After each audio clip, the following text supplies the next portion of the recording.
ঢাকা থেকে ২৪ কিলোমিটার দক্ষিণ পূর্বে মুন্সিগঞ্জের সদর জেলায় ইদ্রাকপুর দুর্গ অবস্থিত। বিখ্যাত বিক্রমপুর পরগনার একটি অবিচ্ছেদ্য অংশ ছিল এই মুন্সিগঞ্জ। সম্রাট আওরঙ্গজেবের সময় বাংলার মুঘল সুবেদার মীর জুমলা ইদ্রাকপুর দুর্গ নির্মাণ করেন। ঢাকা থেকে বুড়িগঙ্গা পার হয়ে এখানে আসার পথের কষ্টটা এক মুহূর্তেই ভুলে গেলাম যখন এটার ইতিহাস সম্পর্কে জানলাম। আজকের ব্লগে আমরা জানব এই কেল্লার এমন কিছু রহস্য যা হয়তো আপনার আগে জানা ছিল না। বন্ধুরা, চিন্তা করুন তো ৪০০ বছর আগে এখানে দাঁড়ালে আপনার চোখে কি পড়ত? শান্তি নাকি রণধ্বনি? আমি এখন দাঁড়িয়ে আছি মুন্সিগঞ্জের ইদ্রাকপুর দুর্গে। ১৬৬০ সাল মুঘল সুবেদার মীর জুমলা এই কেল্লাটি নির্মাণ করেন। কেন জানেন? তখন মগ ও পর্তুগিজ জলদস্যুরা বারবার ঢাকা আক্রমণ করত।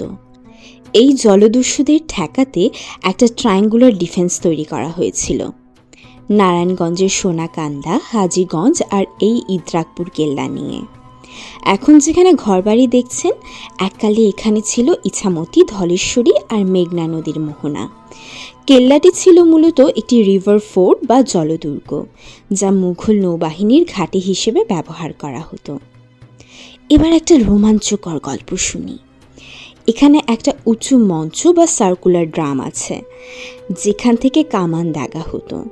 কিন্তু মজার বিষয় হলো এখানের সিঁড়িগুলো এক একটা গোপন কক্ষে নিয়ে যায়।